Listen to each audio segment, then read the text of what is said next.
Welcome to Hellas Footy Podcast, Episode 1, Part 2. I'm your host, George. How is everyone? Michael? Yeah, I'm good, man. But as always, the Super League has not started. Greek style. What else is there to say? I called it. You did. Yes. Yeah, I did call it. You did say that it's and it'll start after the international break. So yes. Yeah, there you go. You win the biscuits. Stephen, how are you, man? Yeah, some things never change, and certainly Greek football doesn't either. But looking forward to Thursday with Olympiakos. Yeah, that's it, mate. Nico, last but not least. Yeah, I'm good. I've patented the word over the years, as you could say, Spinakistan. Yeah, that's it. That is your word. Yours and Mike's, yeah. Lev, so, well, we'll see, man. It's a mess, but we love it. Look, at the end, it's one of those things where it's not even point getting upset about it anymore when the people when the people up top don't even care. So, and, you know, you got the boss coming out and putting out these statements basically like a fan saying, why didn't the league start? We're hurting our Ethniki Omada. And I'm like, you run the game and you're asking, you're saying this? Like, what kind of a clown show is this? Anyway, me another time. Greg and Antoni, unfortunately, aren't on today due to just stuff that they've got to do. Unfortunately, the time didn't work out for them today, but hopefully we'll get them back in the next episode. Greg actually said he might be able to jump on just depending on how things go work-wise for him. So what we're going to do, we'll break it up into three parts today, in a couple parts, sorry. First part, Michael, Tzolis and Tsimikas, man of the match. I happen to, yes. Tsimikas is now finally starting to seize opportunity at Liverpool, which is fantastic to see. Not only me as a Liverpool fan, but for every Greek football fan out there that wanted to see Tsimikas get a run in the team. And this is all because of the absence of the main left-back, Andrew Robertson, which, you know, it's unfortunate that he's injured. But for Tsimikas, he's just been waiting in line, waiting for his opportunity, and he's now taken it. And he's put in two fantastic performances, so which is good to see. Yeah, now, just you're a Liverpool fan. Who's this? I don't even know what his name is. I don't really care what his name is, but he's always kind of, not I wouldn't say death riding Costa, but he's not exactly, he's never talking him up regardless. I think you pointed it out as well, Stephen. Do you guys James know? Pearce. Yeah, he writes for The Athletic. He's a Liverpool fan who writes for The Athletic, and you know what? Yeah. It's not even that he criticised Tsimikas. Like he did early on, I believe, when Tsimikas signed for Liverpool from Olympiakos, but now it just seems to be that he refuses to acknowledge that he's even there. Like he even posted the lineup of the Liverpool team, and he put Andrew Robertson there. And I literally atted him and be like, "Are you sure about that?" I saw that. That's the first time I saw that. And he knows that Robertson. He tweeted about it. He made an article about Robertson not being fit, What's and his he's go? still good. What's his issue? Sorry, what's his issue? I don't know. But even after the game, when Tsimikas got man of the match, no acknowledgement whatsoever from him. But then, to be fair, it's not just him. You know, I watched Match of the Day. No acknowledgement there either. It was all about who's that English youth player that's playing in midfield right now for you, Michael? Curtis Jones. Yeah, him. It was it was about under individuals like Trent Alexander-Arnold and such, but nothing about Tsimikas. You know, no mention whatsoever, which is a bit disappointing, but not unexpected from the British media. Yeah. Interesting. I don't get it. Yeah. I don't try to get it. I guess, you know, from my understanding, the way of the British media, if they like you, they like you. If they don't, they don't. Whether you're a star or not. I mean, we're seeing, you know, we'll go to Nico's favourite player, Grealish at Man City now. He's copying it left, right and centre. And even the media are now starting to say, oh, you know, 100 million, was he worth it, this and that. I know Nico's sitting back laughing now because they banked that money, but it's just interesting. They're very it's like this, I don't know. I just don't know. You should be wishing the guy well, especially if you're a reporter for that club as well. But makes no sense to me. I can't take that side seriously anymore after that saga. The way they conducted themselves over that saga, the Grealish one, that was it for me with the Athletic. Yeah. Okay. Yeah, I didn't even... There's too much. We're just like this. We're saturated with so much football media that I didn't even know. They wanted to be different initially, but now it's just turned into a bit of a farce. Or like one of those tabloid types? Or They aim to be something different to that, and they've morphed into that now. Okay.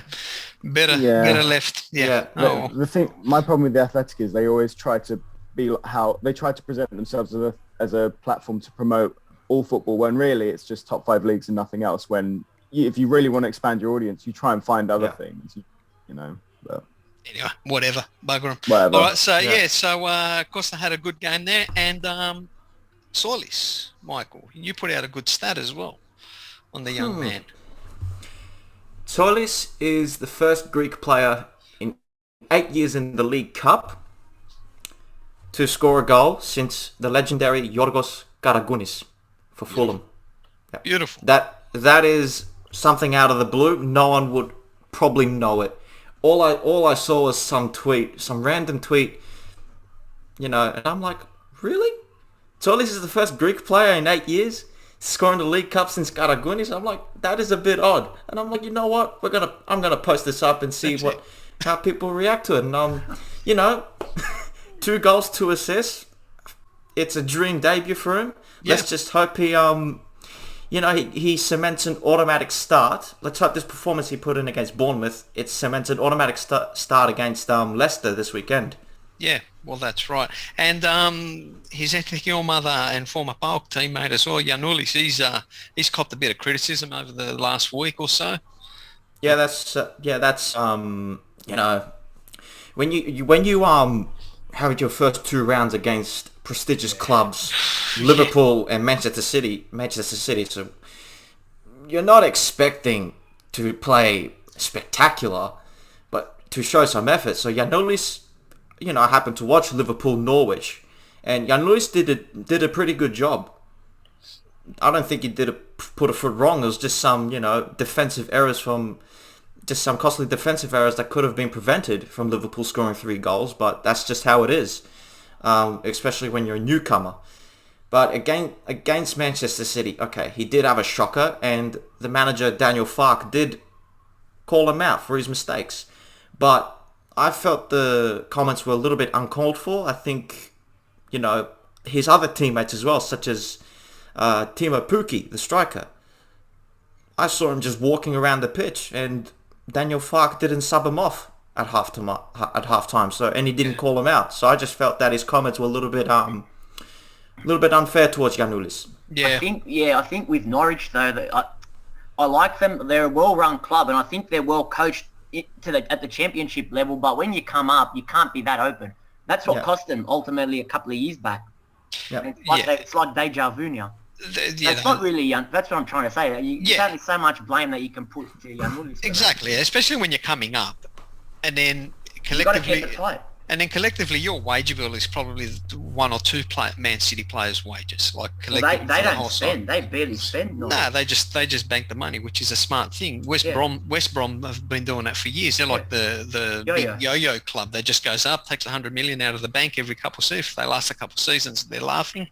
If not, look, I think Giannoulis was a bit hard done by. I'm with you there, Michael. And then we read that they've gone out and signed some other fullback from Manchester United or something, some young guy. So, look, hopefully it's. I'm not too worried about that signing from Manchester United, Brandon Williams, because as far as I'm aware, Williams can play both fullback positions. So, and they don't have a proper deputy to both their fullbacks. So Giannoulis and Aaron. So. He's just there for backup. I'm not too worried if he starts ahead of Giannoulis for 1 or 2 games. Giannoulis is the main left back there. That's the end of the story. The future's bright for those 3 players anyway in the Premier League, and hopefully they kick on and have a fantastic season in their own right collectively. So we'll watch this space then. All right. Euro wrap. We'll start with Stephen. Olympiakos 3-0 winners over Slovan. How did you see the match, mate?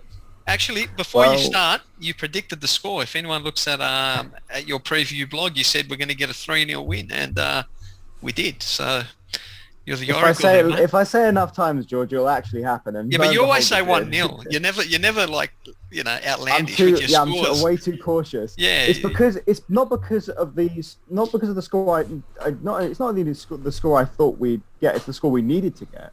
Yeah. Especially after what happened against Ludogorets and the way in which we got knocked out. It was the response we needed to galvanise the team. It's a pretty comfortable cushion against the team that we were expected to be anyway, and we should comfortably beat, quotation marks, comfortably beat in Slovakia as well this Thursday. And I thought the team put out a really good performance. It was nice to see 4-2-3-1 back again. We looked exciting. Yes. We still looked a little bit. There were a few chances that we should have scored, like El Arabi's chance early on when Masouras passed it on the right hand side, and he should have just slotted it straight in, and the keeper made a good save. A few chances like that we missed, but other than that, you can't complain with 3-0 really. And Cisse, man of the match performance for me, he was excellent, and I think that's the reason why he's going to more or less stay now, because he was on the verge of leaving for Ligue 1, and now from what I'm hearing, he's staying. They rejected the offer. They wanted, I think, 10 million or something, and they weren't taking anything less. And all of a sudden, he's just gone from the first one out the door to him being up the top of the list with the likes of Semedo and all that. Well, and he's earned it because his mentality is so good. He cares so much about playing for us. And you can see he does. Yeah, like he's got. Like all our like all our centre backs, he's got this bit of sometimes in him we've seen over the years, but overall, I think he's a talented player. So I was actually disappointed last year when we loaned him out. We should never have loaned him out. Yeah, I agree. We'll see how we go. We're still being linked with Manolas. We'll talk about that later anyway. Yeah, we will. So just to touch on something, because I've heard some positive signs with the new goalkeeper Thomas Vatslik, and he's been praised for his ball distribution. Compared to Cholakis, he's 18, so he's going to improve on that. But I've heard Vatslik did a pretty solid job. Didn't have much to do, but he looks pretty comfortable between the sticks, and it's getting a lot of confidence in the fans. I guess. That's for me. When you don't really talk about a goalkeeper and you win 3-0, then you kind of know that they've done their job, eh? He oozed confidence, nothing on Zorlakis. He got unnecessary blame for how he got knocked out of the Champions League. But Vashlik, his ball distribution and his footwork is even better than Jose Sar's, which was maybe probably the weakest aspects of Sar's kind of element to our team. And I was pretty comfortable with Vashlik being there. Didn't really get challenged like you said, Michael, but. Yeah, I was pleased with this performance. Yeah, no, I was the same there, yep. Now we lead into the other match. In the Conference League, PAOK hosted Rijeka, and they had a 1-1 draw. Michael, how did you see this one, mate? Disappointing, but look, there were some positive signs, but there's negative signs. The negative signs I'm going to say it again, I'm going to keep on repeating it. I don't care how many times. The old guard, they really just hurt this team. The positive sign is that they dominated the game, but it wasn't enough at the end. Because I'll tell you, because it's not really a PAOK goal. It's really an own goal. So in the 94th minute as well. Exactly. So even though they dominated the game, their attack was all lethargic. It was all pretty much, how should I say, repetitive mistakes in the attack, some risky shooting. To understand, and as well, Michael, on this point, to understand, PAOK had 7 shots on target, 7 off target, 66% of the ball, and 17 corners. Exactly. So they kept on doing the same mistakes over and over again, and Rijeka were just reading the plays until a known goal. Yeah. And you got to credit the opponent. They were well organised, even though they didn't have much shots, less possession. They were well organised. They came in with a job and they did it. And now you can kind of tell that they're just whether they were aiming for a draw. Well, obviously not because they conceded in the last minute. But I think if you had offered them the draw before the game, they would have taken it, thinking we'll go back to Croatia and just try to put them away. So without the away goal ruling as well now. It will be, oh my god, I don't know how to imagine the reactions if PAOK bow out of the Conference League on Thursday night in Croatia. That would cause a huge reaction along with many fans, and in the media as well, because PAOK have, the more valuable squad, far more superior than Rijeka. That without a doubt, no question about it. Yep. And they should progress. They should go to Croatia and win the game, the second leg. Yep. But if they don't, and what I'm seeing, against the Irish club, Bohemian. Yeah, Bohemian, yeah. And what was dished up in the first leg against Rijeka, you're going to keep doing the same mistakes in the attack and not converting your chances properly, and long range, some pointless long range shooting. You're not going to progress. Yeah. So, and it's interesting, and we'll talk about it in the preview. You talk about the old guard. Well, looks like the band's getting back together as well at the club. But we'll talk about that later. Look, even though I'm not a PAOK fan, but when you see these movements the club are making, you just wonder what the hell's going on there. It's really hard. Like I'm obviously I'm an Olympiakos fan, but I want to see them in Europe as well. I don't want to see them bomb out. Yeah. But it's hard to fathom a lot of the stuff that's going on at the club and try to make any sense of it all. But maybe they'll come out and they'll smash Rijeka 4-0, and everyone will be like, "Told you so." So we'll see. Games are getting played Friday morning Australian time, Thursday evening European time. Stephen, that's correct. Thursday evening. So yes. Yeah, we'll wrap up the games next week, and best of luck to our only two Greek sides competing in European football. So let's hope they can have long, deep runs and win matches and get our coefficient points up. So we'll see next week. All right.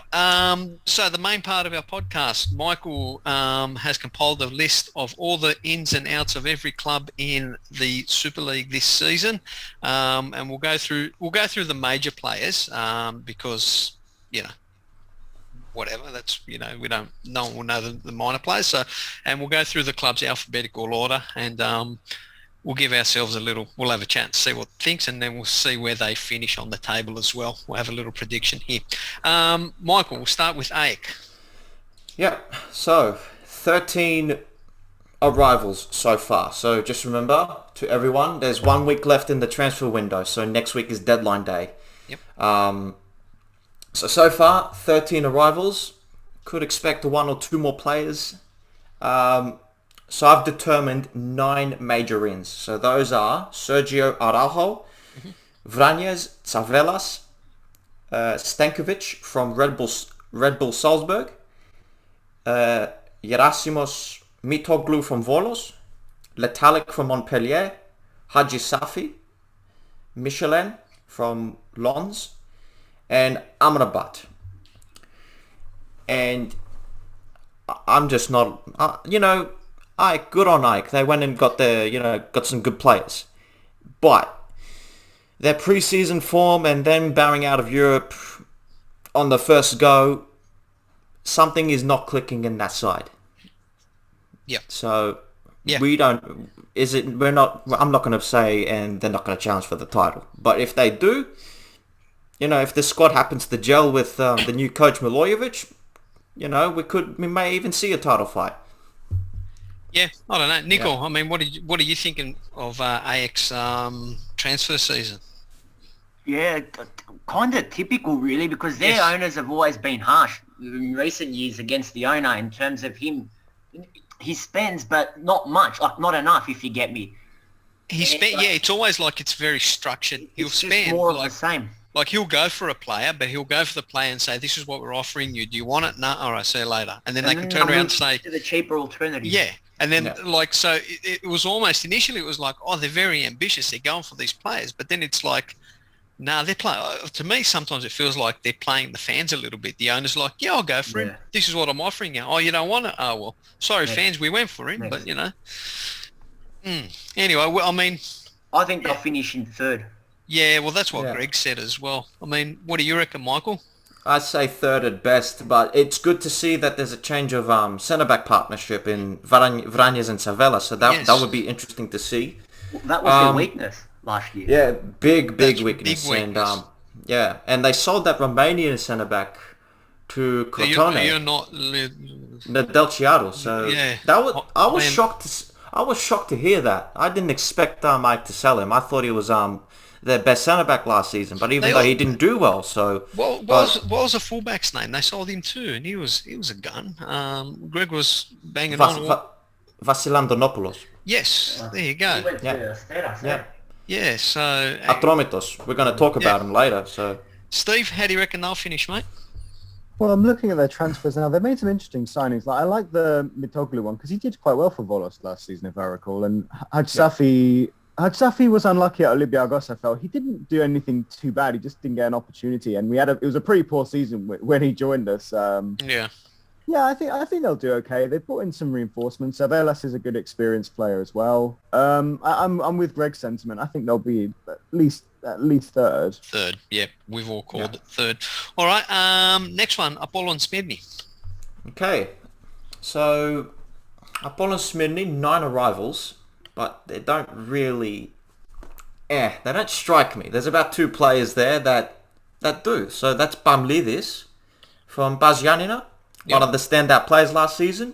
Mm-hmm. That's a pretty good pickup from them. And another good pickup is Nico Martinez from Volos. They're the 2 players that I've picked that could make an impact for Apollon this season. But the rest of the 7 arrivals... Stephen Nico Martinez, was he Olympiakos once upon a time? Or am I thinking... That's great. He's one of those players that we signed never played him. That's standard too. He came to Australia as well. Yep. Yeah. Did he? Yeah. Yep. Ah, well, there you go. Actually, no, sorry, I do remember that on loan or something from Olympiakos. From Olympiakos, yes, I do remember that. Okay. Yep. Michael, what do you reckon they'll finish?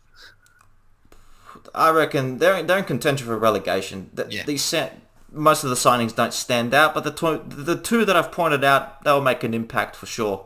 Bear in mind, they've got a new coach, Yannis Petrakis. Now, if you recall, he was pretty good with Bazyanina some time ago. He was one of the longest-serving coaches there, so you never know. They may not even be in contention for relegation. I think you'll... I believe so. I remember one season with Bazyanina. There was one of the seasons. They qualified for Europe under Petrakis. Bazyanina. So... I'm not saying they'll qualify for Europe, but we may see or may not see some good signs. I'm not too sure. They're really unpredictable club, Apollon. Put your neck out, mate. Where are they finishing? Yeah, I'll say 12th. 12th? Just above relegation, so they'll stay in. I think 11th. Yep. Yeah. Steve? Yeah, low mid-table, if not near the relegation zone. They've got I'm looking at their team. They've got a Cypriot, Papageorgiou, at centre mid, so maybe he'll carry them this season, who knows. Alright, so carry him to what? 12th? Yeah, 12th. Okay. Look, I think they're an established club. I don't think they'll do anything of note, but I reckon they'll finish in the top 10, so I'm going to say 9th for them there. Alright, we'll move on to Ardis. They've all of a sudden opened up the checkbook and they've gone really hard this season. Unfortunately, they did it after getting knocked out of Europe, but Michael? Yeah, just what you said, George. That's the one thing that's annoying everyone at the moment. Why weren't they signing players before the European campaign? These players would be helping them progress to the Conference League group stages at least. And they weren't big name players, like they're name players, but they weren't any type of player where they would have been in a bidding war for them. So they would have been able to sign them 2 months ago if they wanted. No, but these are players that can definitely help them go higher in the league position than they were last season. All right, Michael, who are they, mate? So they're all 7 arrivals, all majors. Dennis, Brazilian goalkeeper, seems pretty decent. That's all I can say. I know nothing about him. Very experienced. That's all I can add. Lumor from Sporting Lisbon, left back. Seems like they needed a reinforcement there, so they got it. I don't want to see Sakic there, a right back at left back, so that may be a change Manzios can do now with Lumor at his disposal. Centre back, Fabiano. I'm not too sure about that one, but seems like he's They needed some centre-back, some defensive reinforcements there since they lost Lindsay Rose. That came as a shock departure. Yep. And that's a huge loss for them. So at the moment, they're in talks for another centre-back. And we'll see who that is. Izet Hajrovic, Bosnian winger. Seems like he'll be a backup. Badu and Dia, if anyone recalls him, he was at Stoke City. I remember. And yeah, he's at Stoke City. And Artie's got him. The other two major ins, Juan Iturbe, he was a free agent all this time, and I don't know how Panathinaikos, PAOK, Olympiakos did not even look at this guy because this guy's talented. Artie's got him. They offered the best deal to him. Was somewhere in Mexico. Once upon a time he was at Roma. He had a great season with Hellas Verona, and Roma paid big bucks for him. And sadly didn't excel there, but he's still a talented winger that can do something in Greece. So that's a good pickup. And finally, their record signing at €3.5 million, Abubakar Kamara from Fulham. And if anyone saw his goal against Baz Yanina, that's what Artis fans are expecting to see this season. Oh, yeah. Yeah. They've gone busy. They've been busy. I like what they've done. I don't like the timing, and I don't think their fans do either. But it'll be an interesting season for them. Nico, how do you think they'll finish? I think we're all going to have the same answer. Fourth. Fourth? Yeah. Steve? They've brought in some boom signings on paper. It's like they did the opposite of what like Olympiakos or PAOK do in Europe. Like they progress and then they get a signing. It's like Aris waited to get knocked out before they made their big signings. It didn't make any sense. Maybe they're going for more domestic riches. Who knows? But yeah, I think fourth for me too. Fourth, Michael. Should I go a little bit big here? Because I did say with these signings they could potentially finish higher than they did last season. Shall I say second? Yeah. You got PAOK in fourth. Second. I'll go second for Aris. Yep.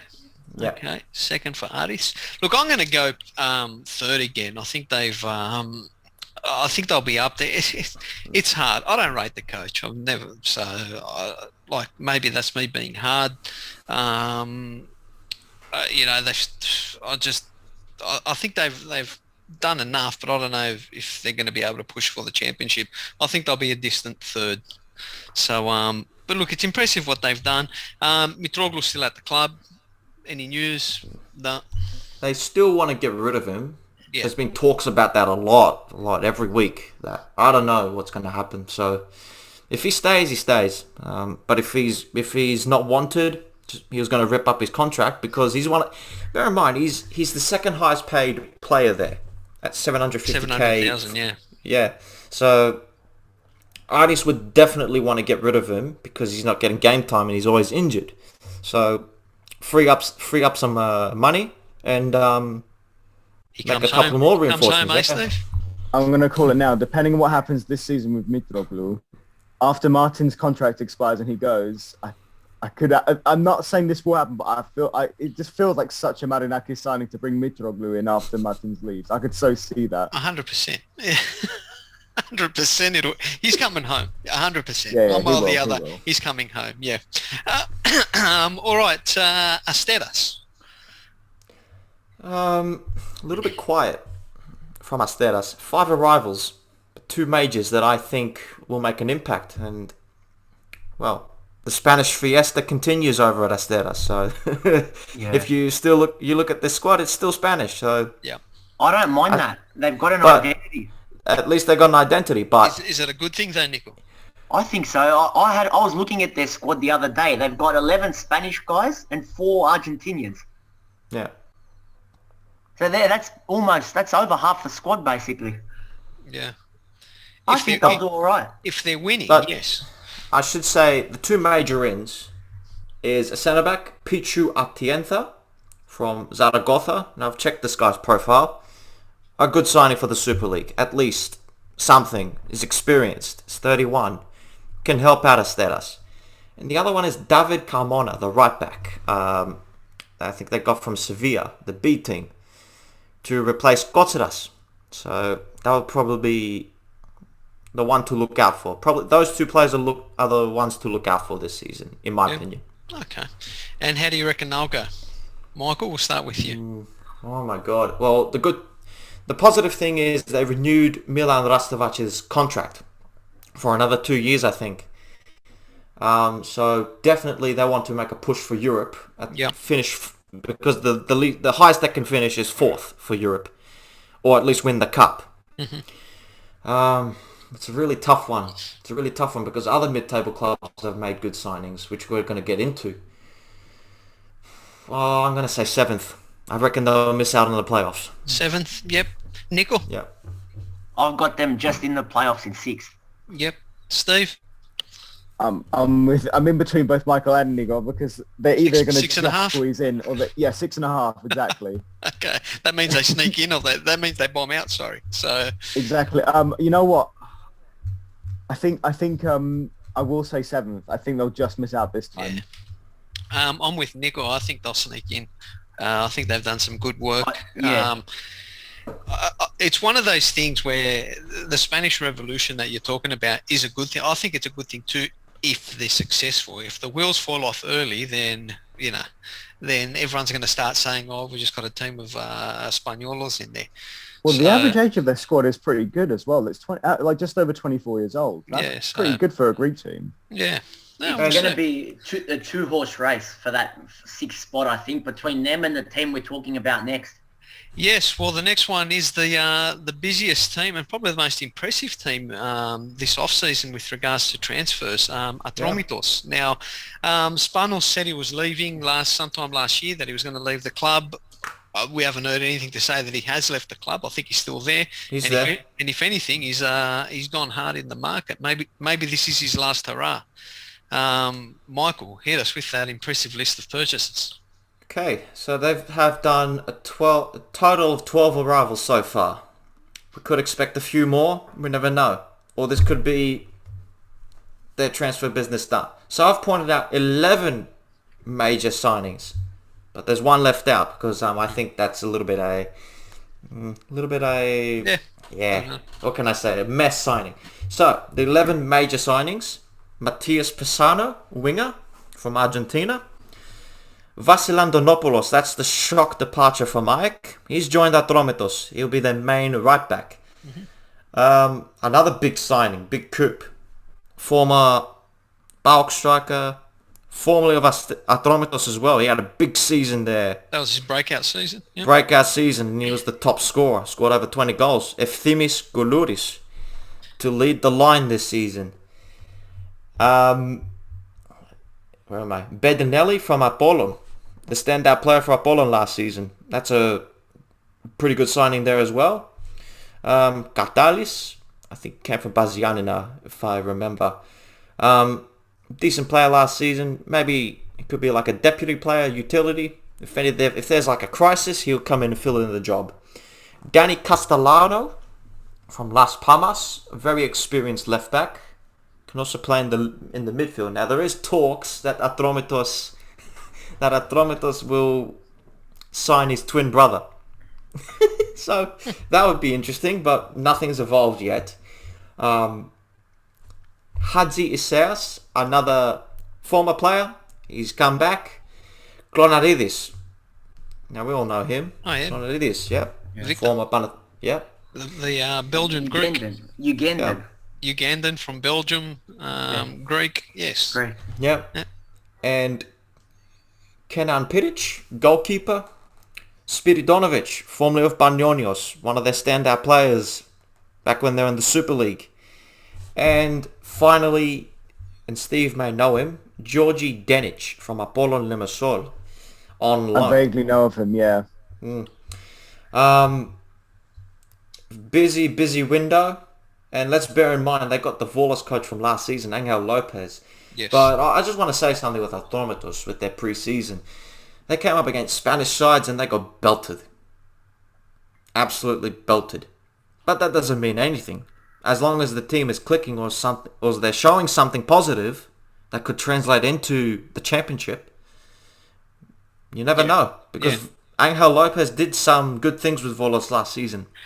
I think the big one is Giannoulis has been inactive for so long. Is he going to be able to find his scoring boost? Because he's obviously the big purchase at the club. So not that you wouldn't be out of line saying that he's the go-to man, and they're banking everything that he's going to start. He's going to hit some double-digit goals. So that's my biggest worry for them. But in saying that, I think they'll do good. I think they'll crack the top 6, and I'm having them finishing 5th. Whoa.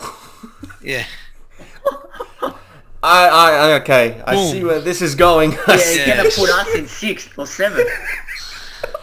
Nico, we'll go there. It's all right. No, I've got them. I've got them in 7th. Me. 7th? Yeah. I think it's just with the signings, it's going to take time to bet in. And that's the edge just someone like Asteras has. Yep. All right. Stephen. I'm putting them in 6th. I think they'll just do it over Asteras. I don't know what it is. Giannoulis has been bad for so long, but I still love the guy. He's such a just that one Asteras season one Adromitos season just got me hooked on him. So I hope he does well in the Greek Super League, and I hope that they finish 6th. Yep. So you said 6th, right? Yes. Yeah, 6, sorry. Yeah. Yep. All right. Yep. Okay, which leads us now to the newly promoted club, Ionikos. Michael. Ionikos. 18 signings so far. 18. And, they've been promoted back to the top flight after 14 years. So you expect these kind of stuff from newcomers. So 18 signings. I've pointed out 8 major wins. Vulnet Basha from Wisla Krakow, Polish club. So he's got some very good experience under his belt. Chutis Shotis, the Pazianina goalkeeper, has joined. Panetolikos midfielder Dalsio has also joined. That's another player to look out for. He's a player that I really enjoyed at Panetolikos. Could help out, but we'll see. Brazilian centre-back Luan had some time in Austria. He's got some games under his belt, and I think he's 26, 25. He's got close to 200 games in his career, so that's pretty good. Former Olympiakos old boy, Alexis Romao. The king of the foul, Alexis Romao. Is he not the captain either? I think they've made him captain. Yep. So, He'd be in his late 30s as well. He's 37. Yep, and... The other 3, where are we? Majeras, on loan from AEK.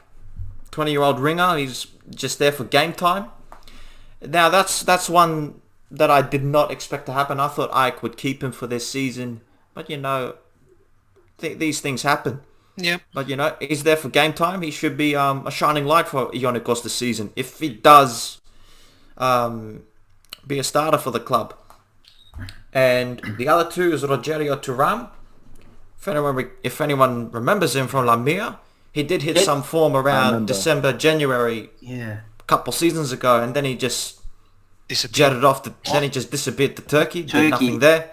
I remember him at Gerkira before that, years ago. I think he was at Gerkira. Yeah, many years. I'm talking maybe five or so years ago. Yeah, probably. But he did well for Lamia, if I recall, and then he just jetted off. So now they've signed him. I think he'll be pretty good for them in the attack. And lastly, Jose Cañas, former PAOK midfielder, 34 years old, Spanish, 3-time Greek Cup winner and league champion with PAOK. How do you reckon they're going, Michael? 18 signings, 8 major wins that could help out. I've got them 13th. 13th? The relegation playoff. Yeah. Yep. Nico? And I'm being generous there. Exactly where Michael's got him. I've got him in 13th as well. And it's going to depend on who comes second in the second tier. Yeah. If they stay up. What we're talking about the season being delayed. Like, I think it's going to help my team, Panathinaikos, but it's going to harm someone like Ionikos, where a short preseason, they would have really built off that momentum from getting promoted. having so many wins to come up. Then they went and just tore that team apart. So I think it's detrimental. Steve, how do you reckon they'll go? I mean, they've made a lot of signings, but I can't see any. I'd love them to stay up, Giannoulis, but I don't think they will. I think it'll be I think second bottom for me. 13th, yep. Yeah. They're going down for me. It's hugely disappointing. They just went and it's like they got so excited and that they got promoted that they went and shit the bed and just anyone that was available, they went and bought them.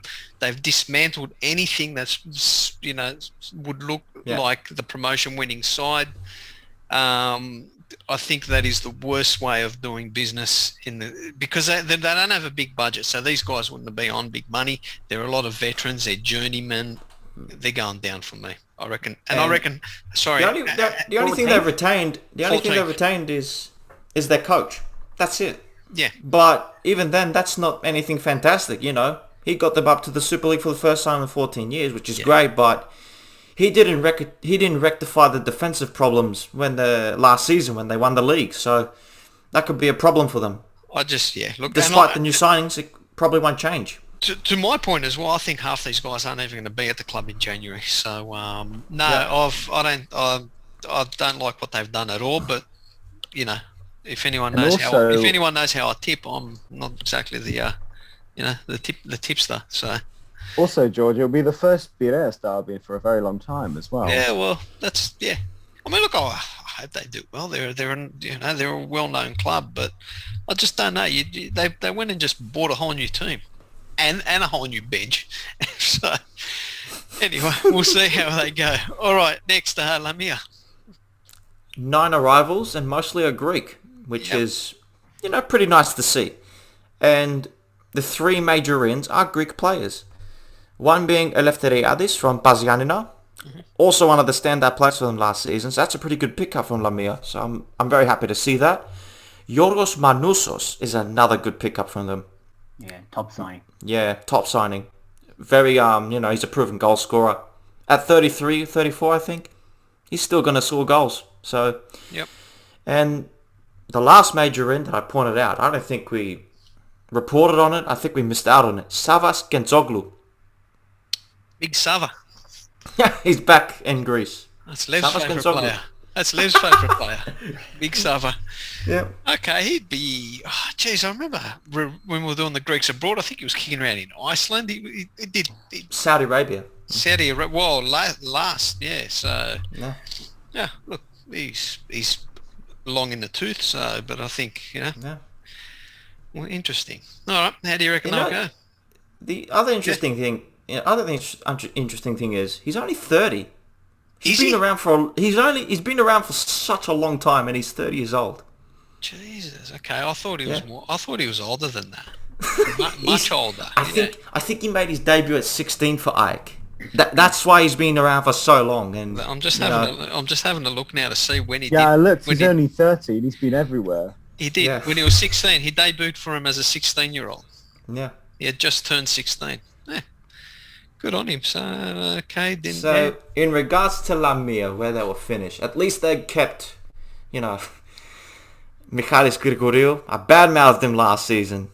Then I started to see, where he was coming from. He turned around Lamia last season. No question about that. He got them out of the relegation zone. They went on this tear in the second half of last season. Yeah. And... good that they retained him. He could do some wonders with the team. Doesn't matter who's in there. How do you reckon then, Michael? I reckon 11th. 11th, 10th, yeah. 11 or 10? 11th. 11? I reckon, and probably a few shock wins along the way. Right. So you never know. Michael? Yeah, as Michael said, the shock wins. They've got our number, always. They had us in the cup for a couple of years as well. Might be a bit ambitious for them. I've actually got them to shock a few and finish in 9th. 9th? Okay. Yeah. Nice. Steve? Fine, I'll go in between the two. I'll say 10th. 10th? Yeah. Yep, I think 10th as well. I think they'll be one of those teams, like you guys said. they'll win a few games. They'll go on a nice little run. They'll go on a nice on a poor run. They're not. They don't strike me as a team that's going to be consistent. But Yeah. I think they'll be. They'll add nuisance value. Put it that way. Okay. Greg's second favourite team, Volos. Flawless. Okay. Third, big squad overhaul. Anyone who was in the team last season, pretty much all gone, except for Sotiris Ninis. So they made they made 13 signings, and I've pointed out 3 standouts. Yep. So one of them is Alex Suarez, Portuguese midfielder. Now, if you're good with history, good on you. All right? Because this guy has played in Greece before. For which club? Panseraios in the Greek Cup. Just one game. And that was 10 years ago. So he's back in Greece 10 years after. For Volos. Which is interesting. And to say the least, he's actually a pretty good midfielder. Pretty good pickup for them. So good on for Volos. Another one is Moroccan winger Adrian Ragatin. Another good player to have in a mid-table team. Got loads of experience under his belt. Good signing in my opinion. And the other one is the big signing of the window for them. Nicolas Oroz. He's on loan from, I forgot which Argentinian club. It's a loan with a 750,000 euros purchase option at the end of the season. Yeah. They're the standout players I think will do damage for Volos. The other 10, I'm not so sure about. Don't worry about them. And what kind of damage on the ladder do you think they'll do? I think they will push for a top 6 spot. But I don't think it'll be enough. Well, they finished the best of the rest last season, if I recall. Yeah. Yeah, but I don't think they'll do enough, considering the coach they've hired doesn't convince me. He's 32, Spanish, not much experience. I'm not so sure. I'll go 10th. 10th? Yep. Okay. Nico? Yeah, exactly where I've got him, 10th. 10th. Steve? They've been best of the rest for like 2 seasons in a row, but I don't think they will be this season. I think they'll be 9th. 9th? Okay. Yeah, look, I had a pull on finishing 9th, but yeah, look, I'm with you there. I think they'll probably... yeah... Geez, I don't know. Like, they're as much as they're not a liked club, they're well run to a certain extent, so they're not, but I don't know. Michael's pulling faces now, so I don't know. I'm going to say, well, look, I'll say 9th as well, even though I've got a ball on there, so I'll rejig that there. Okay, Offie. Okay. 7 signings, they're all major. Dutch striker Mike van Junen, Spanish midfielder Jon Toral from Birmingham City. You know, quite injury prone. I'm not sure if he keeps fit, he'll pretty good for the midfield. Chilean midfielder Felipe Gallegos, another pretty good player to have in the squad. Devis Apasi from Lamia, Cameroonian goalkeeper, very solid. Australian winger Bruce Kamau. Basalidis from Asteras, the centre-back. And just hours ago, there's news coming out that Orphe is signing Dermashire. Favourite striker. Yeah. Yeah. I like Neoplius. I mean, I've said that many times, even though he's he's a Panathinaikos legend. I think he's a smart coach. It'll be interesting to see what he gets out of this club. I don't think they'll be as bad as they were last year. I think they'll improve. I'm having them finishing 8th. I've got 8th as well. 8th. Nico? Yep, 8th. And Steve? That's the 4th, 8th for me. 8th as well. Okay, very good. Champions, Olympiakos. Michael? All right, okay. 7 signings so far, and they're all majors. I'll start off with the 2 Guinean prospects from Africa. They're from Guinea. Algassame Ba, Abubakar Kamara. They were brought in for a little less than 300k. And Tiquinho, set to come back from injury. Yep. I think he's Brazilian striker. Yep. Pretty good signing to have in Greece. Vatslik, we've mentioned him before. Very good goalkeeper. I think he was voted goalkeeper of the tournament in the Euros this year. Yes. So, yeah. And the other three is Pierre Koundé from Mainz, Onyekuru from Monaco, and Ronnie Lopez on loan from Sevilla. All right, Steve, how do you reckon they'll go, mate? We've made some good signings. I actually like some of the signings we've made. We've not finished in the transfer window by any stretch. We still need at least a left back / a right back, depending on what Pedro Martins wants. A couple of them are risky. Lopez is a risk for me. He's talented, but he's not performed well for a few seasons. Henry Onyekuru is the same. I mean, I do think we have enough to win the title again this season. We'll do a 3 in a row. I think that's my opinion. And judging by what we've seen, Abubakar Kamara is looking really talented already. In Europe he's played really, really well. And Vashlik, we've said, has played well as well. I'm pleased with the signings so far overall. Yeah. I think we'll finish first. If I'm honest, all right. I think we have a lot. We have a lot more than a lot of the teams below us. If we don't finish first, that's on us and also the other teams outperforming us, obviously, because that's how football works. I'm with you. I think we'll finish first. I think the squad is strong enough. I think Martins may have learnt from his mistakes there, but I think they'll finish last season as well, unless he makes an unlikely contract extension. Pedro Martins, it's his final season. So I hope he makes it a good one. Hopefully it doesn't end in tears, yeah. Nico, how do you see God, yeah, please, no. Yeah, we said it last week. Yeah. Reluctantly, first. It's just a sad indictment of where the league's at. That I can't see anyone challenging you guys. Michael? First. Yeah. All right. First. Okay, we'll move on to PAOK. Oh, boy. 7 signings, 6 major wins. Now, the 7th one is a Greek player from Asteras. I don't think he'll get any first team minutes, so I've left him out. I'll just focus on the 6 players that are in the first team that they've signed. Nelson Oliveira, former Ajax striker.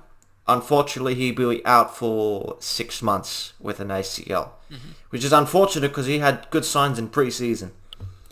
The other one is right back, Lucas Taylor. Doesn't strike me as spectacular. As the Greeks say, palto. That's what it is. Not good for a right back solution there. Yasmin Kurtic, Slovenian midfielder. Seems like a good addition, but from the games that I've seen in Europe with PAOK, doesn't look like a midfielder that can make an impact. All I see him is passing left to the right. That's it. And where am I? Mitricha, Romanian forward, set to come on loan from New York City. Sid Clay, left back from Dynamo Kiev, also coming on loan. And the old boy is coming back, Chuba Akpom, on loan. Yeah, we missed out on him. Yes, you did miss out. Yeah. I reckon that maybe we'll use for that to try and drive up his deal there. Yeah, is he on loan or is he on loan? Yeah. On loan. Yeah, look, I don't know. I've got them finishing second. Just as Nico alluded, just with the way the league is, but. Their squad doesn't fill me with much confidence, to be honest, and I wouldn't be surprised if they bombed this year either. But I think on paper, I got them second. Nico. Yeah, no, agreed. Second, but it would be such a big gap between first and second that they'll be looking over their shoulder, worried about third more than anything. Yeah, that's probably it. Steve. Oh God, Chuba Akpom, man. He's not the best of players, but he loves to score against Olympiakos, and he's broken my heart too many times. But I do think it'll be second for PAOK. But like you guys have said, they could so easily underperform this season and finish lower than that. But on Yeah. paper, they should finish second. Yeah, no, I agree. Yep. All right, Michael. Third last, Basianina. Well, I want to give my prediction for PAOK. Oh, sorry, mate. Yeah, Yeah, because sorry. mate. you've got Aris in second. Yeah. I'll say fifth. Fifth. Between fourth or fifth, but I'm going We're to go going to with fifth. finish above Ooh. PAOK. I believe so, Nick. Well, I hope so. Because you got old players in that team. I hope so too. Yeah. And all these players that I've seen them sign, we've all seen them, such as Lucas Taylor, doesn't give any confidence at right back. And all the other players that they're about to bring in doesn't give me confidence that they're going to challenge for the title. But you never know. But with what's happening currently, their European performances, I've got them fifth. Okay. Yeah. Ballsy, I like it. All right. Interesting. All right. Now, all right. Up the bus. Basianina, where are they? Basianina. 8 signings, 5 major wins. Juan Pereira from Panathinaikos. Yeah, As good well player. as well as centre back Giannoulis, 20-year-old from Panathinaikos. Left back from Poland, Michael Gardowski. And Olympiakos captain Karachalios. And another old boy has returned, Pedro Conde. Yep. How old's That's he now? He's 33. Okay. Yeah. New coach, Iraklis Yeah. Metaxas. Do you know who he is? Do you remember Yeah. him? Former Ethniki Yeah. assistant Yeah. to Yeah. Michael Skibby. Yeah. That's right. It was kicking German- around. I think German he born. went I think he spent a bit of time in Germany as well after. Born there. No, I mean like just coaching recently. Yeah. But he's from there anyway. Yeah, that's Yeah, right. well, yeah. I don't know. Buzz- I know Apostolos rated him. I'm pretty certain. Yeah. Like he had high hopes, like as a coach. Yeah, I don't know. What do you reckon, Michael? Where do you think they'll finish? What's the available positions left? Yeah, man. What have we got here? You've got 1, 2, 3. Well, they're not going to finish fourth. 5, 6, 7, 8. You've got 9 available. Ninth. I'll put them ninth. Okay. Ninth. We know who's going to be last and we know who that's going to be. Yeah, yeah. We'll get to that because they made an interesting signing. So Yeah. All right, Nico. Who do you reckon? Where do you I've reckon? got them to finish one spot above Ionikos, where they guarantee their safety in 12th. 12th. Okay. Steve. Which space have I got available in the Jeez. lower You've bracket? You've got 1, 2, 3, 4. You don't have 5. 6, 7, 8, 9, 10. You don't have 11, and you don't have Lucky last. lucky last. So I'll put them. I'll put so them you're 11th. going either 4th, 11th, or last. I'll put them 11th. 11th. Now, interestingly, I'm looking at their squad. They've got a goalkeeper called Vasileos Tzolis, not Surlis from Olympiakos. That I got a double take there. I was like, why did Tzolis go to Basiani now? Yeah, look, I got them finishing 11th as well. So yeah, whatever. Panathinaikos. all right, Panathinaikos. Now, two players are set to sign. One will be confirmed today, and that's Ramon Lundqvist on loan from Groningen. There'll be a buy option of 800,000 euros. We're not going to afford that. Yeah, and Brazilian midfielder, he'll be coming on Friday, so it's confirmed. Matheus Vital, on loan, purchase option 4 million euros. This Alafouz is not going to dish up that money, No. we know that. But that's because that's how much he wanted that signing. So Jovanovic gave the consent, yes, I want this player, bring him in. So, Ramon Lundqvist, Matheus Vital, Croatian centre-back, Zvonimir Šalja. Came as a free agent. They say it's a Jovanovic choice. Scares me. I reckon he'll be a backup. Yeah. And the other two players, they're pretty good signings. Reuben Perez, a great leader in the what's the Spanish club? Lecanes. He was a great leader there. He's got some good experience under his belt. He may be 32, but he's a very good player to have in any team. So that's a pretty good signing. The other one, Gotsiras. And I did not know this. Panathinaikos paid Asteras 250,000 euros for him. Wow. So yeah, but maybe how much they paid for him, but he's a good enough right back to have for any top club in Greece. Olympiakos can even pick him up and do well there. So yeah, anyone can take him. So in regards, I'll go back to PAOK here. They signed Lucas Taylor. They should have gone in for Kotsaras, and he would have been a very good option there. But Panathinaikos, they won the race to sign Kotsaras. And Panathinaikos fans should be very happy about that, in my opinion. Absolutely, yeah. All right, Michael, where do you have him? Fourth. Yeah. Nico? I reckon it'll be a little bit of a slow start, but they'll get some rhythm along the way. And Jovanovic, people have doubts over him. But bear in mind what we've seen in pre-season. I know the results. Schackenveld is back from injury. So that was a big loss for them. That could have been a big factor for them for their results in pre-season. So now he's back in training. So is Kubelis back in training. It will be a little bit of a slow start, but they'll gain some rhythm and they'll finish fourth. Yep. Nico? Fifth. I think, it's just what Michael touched on. Schenkerveld, Kubelis. There's also Alexandropoulos. And Diudis in goals. We've got that core down the middle of the pitch, down pat. We're just lacking in a couple other areas. Yeah. Steve? And slow start, as Michael said. I said fourth yet for someone. Did I say fourth? No, you've got fourth for Aris. So you got him either fifth or last, mate. Last, no. Fifth. No, I'll put them in fifth as well, but with the potential of finishing higher. Yeah.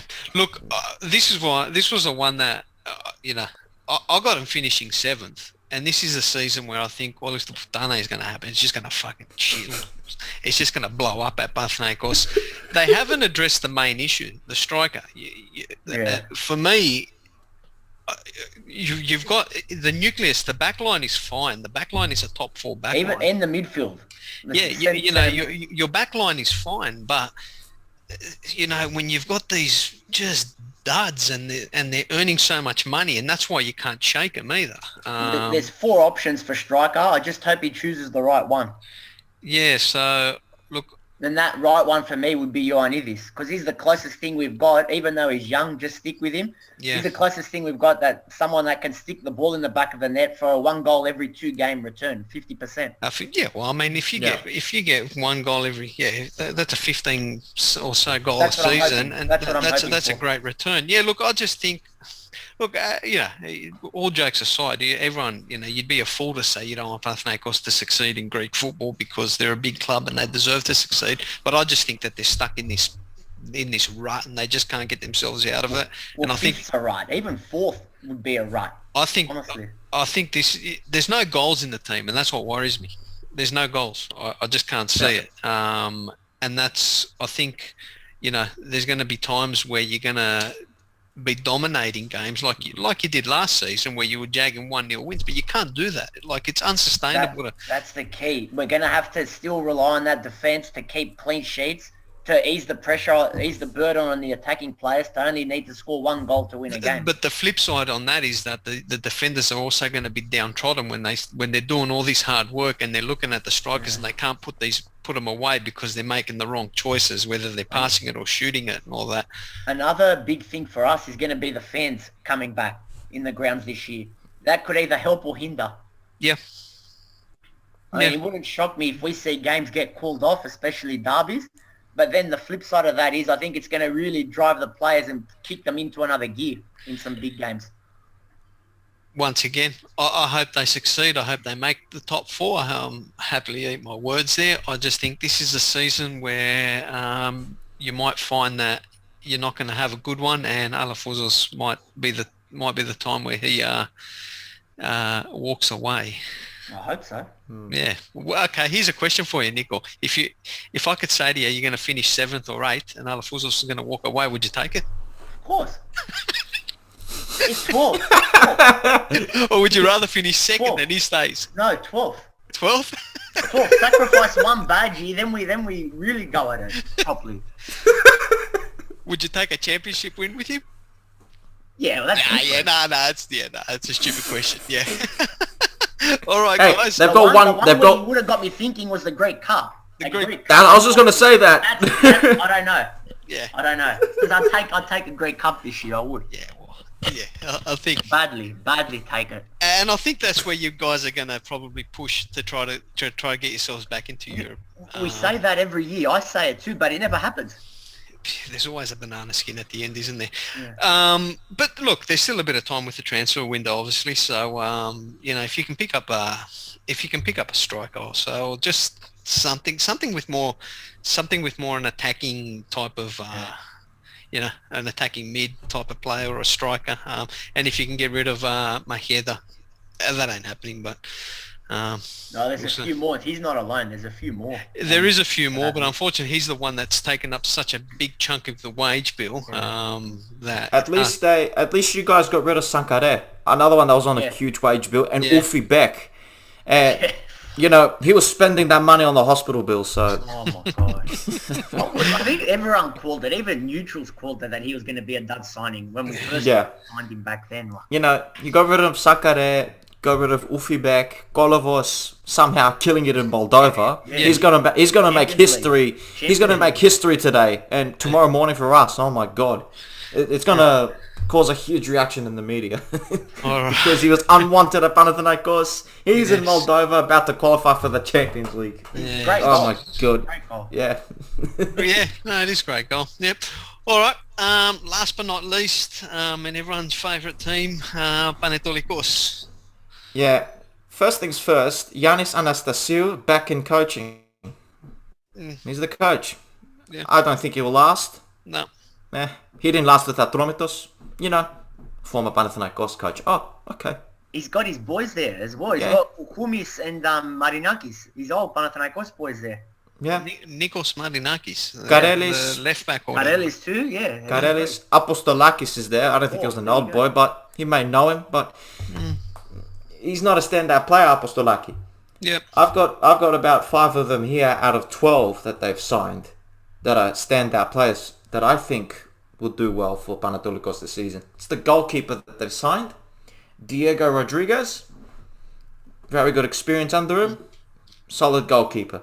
Branko Vergots, another solid centre-back that they've picked up, along with another one from Canada. And a lot of Canadians just invaded our post, maybe because I tagged them. But that did go. Yeah, Derek Cornelius. Now, a lot of good talk about him.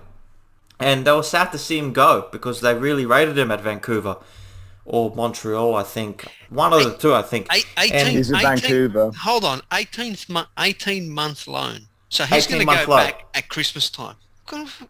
Yeah, after the World Cup. Because that's when the season ends in America I in November. That,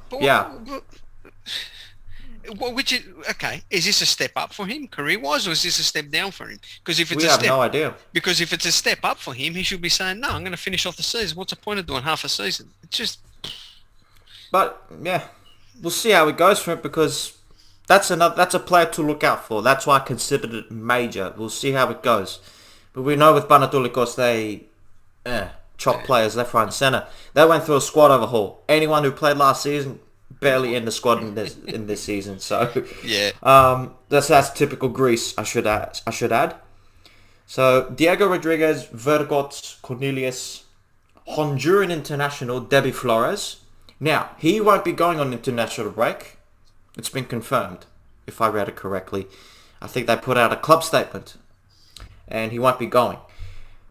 Last, oh my God, should I say his name? No. Yeah. No. Yeah, say. Rudy Gested. Yep.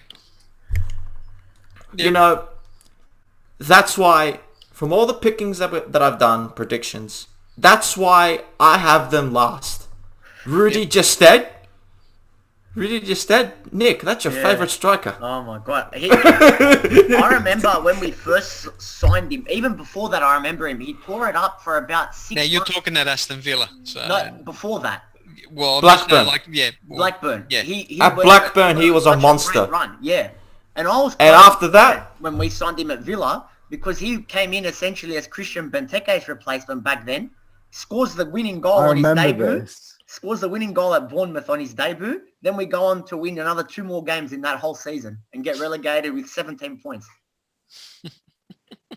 And the thing is, he does not run. He just stands there. Yeah.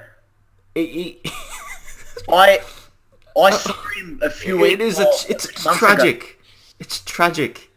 The reactions, we all got to see the reactions on Twitter and Facebook. We know what's going to happen. And for this reason, I even tweeted, they're one of the favourites for relegation. That's 100% sure. They are favourites. Add in the fact that they are one of the teams holding the league hostage because they won a 2-year deal for a TV contract. And then they go and sign Rudy Gestede when you see what he's done the past 6 years. Or what he's done since he left Blackburn. Anyway. I'm sorry. Relegation. Relegation. I saw him a few months ago here at Cogra Oval. The guy, he couldn't be bothered to jog. I don't think he could jog anymore. He's playing for Melbourne Victory. He couldn't. Whether he didn't want to or he couldn't, I don't know. Well, yeah, probably a bit of both. Yeah. Anyway, boys, I think relegation. You've all got him. You've got 14. 14. I've got him finishing 13th by virtue of whatever. But they're not going to do anything. This season. So we'll put these up. Michael's handy with the fancy stuff, so we'll put all our tips up and we'll look back at them at the end of the season to see how we've gone here, guys. So bit of interesting there. So hopefully the season's going to start soon. There's meetings. God knows what's happening. It's probably going to start after the international break. Probably. When? Well, anyway. Now, on a good segue, speaking of international, as we're recording this podcast, the Ethniki Omada has just been named. Michael, you've got the list in front of you, I believe, or Nico? I've got it. Yes. You've got it? Yeah, Nico, hit us up with it, mate. 1 sec, let me just bring it up again. So there's a few I've names. Yeah, there's Michael. There's a few names. So, goalkeepers: Vlachodimos, Paskalakis, Diudis. We've got Androutsos, Manolis Saliakas from Pazianina. He's got the call up again. Hadjidiakos, Kyriakos Papadopoulos, Kostas Mavropanos, Yorgos Tsavelas, Giannoulis, Tsimikas, Koutris, Zeka, Galanopoulos. That's good to see him back in there again. Retsos, back in the squad again. Very nice. Bakasetas, as expected. He'll be captained and flop around back passing. Right. Alexandropoulos.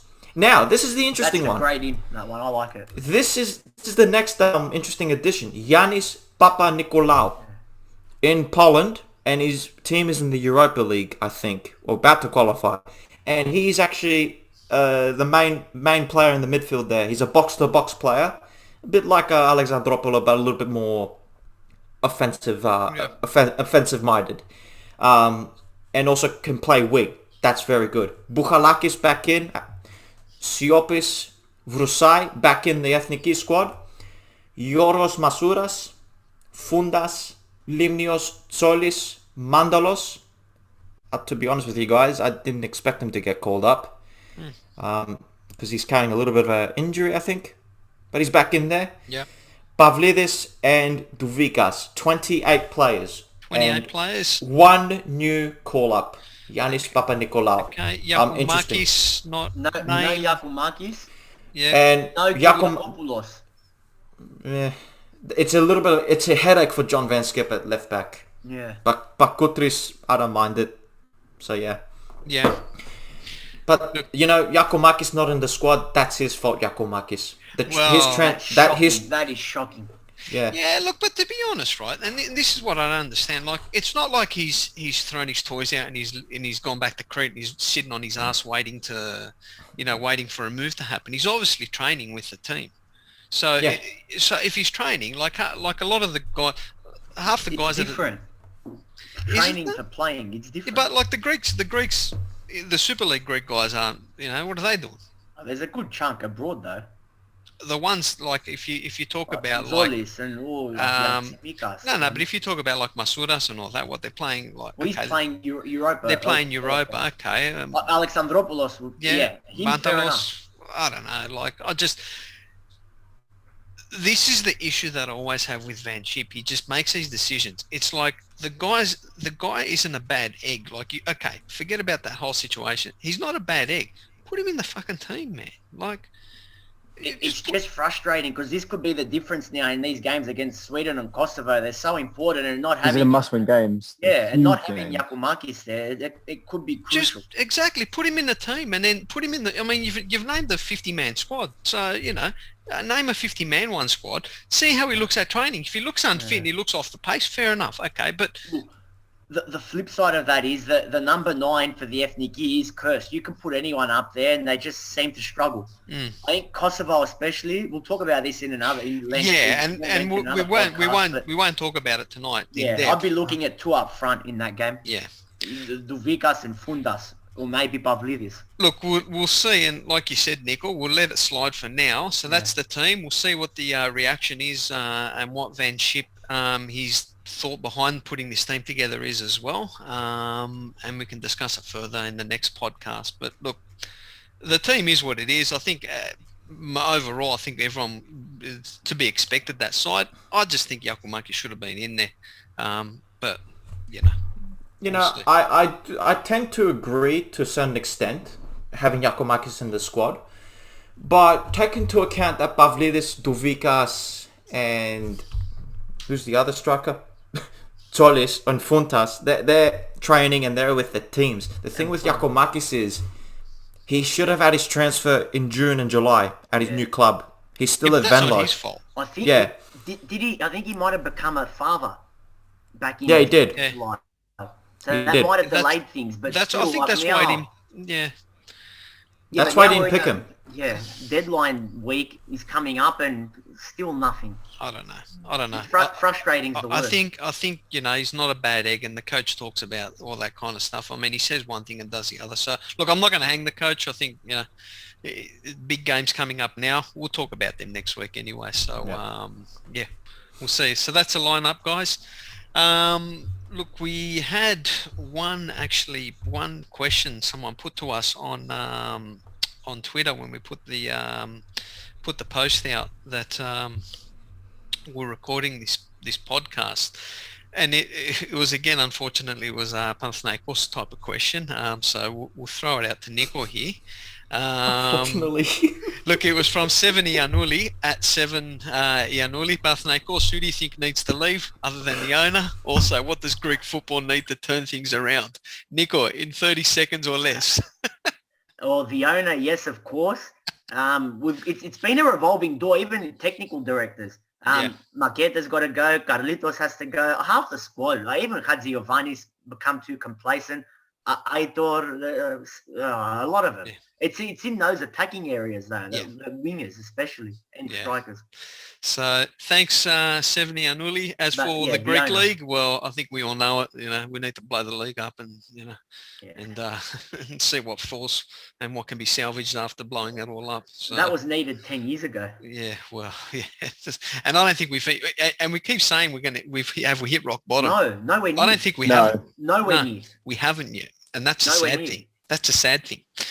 Anyway, gentlemen, that was pretty extensive. So, Michael, thanks for all the legwork that you did there. We really appreciate it. No problem. Guys, I hope you enjoyed our latest podcast. As usual, we're on all the major podcast apps, but on Apple Podcasts, if you can give us a second and just give us a 5-star review, that would be really helpful. That just helps promoting the podcast within the podcast worlds and all that there. So thanks for listening, guys. We'll do it all again next week. All right. See you later. George. Okay. Bye-bye. Catch you around.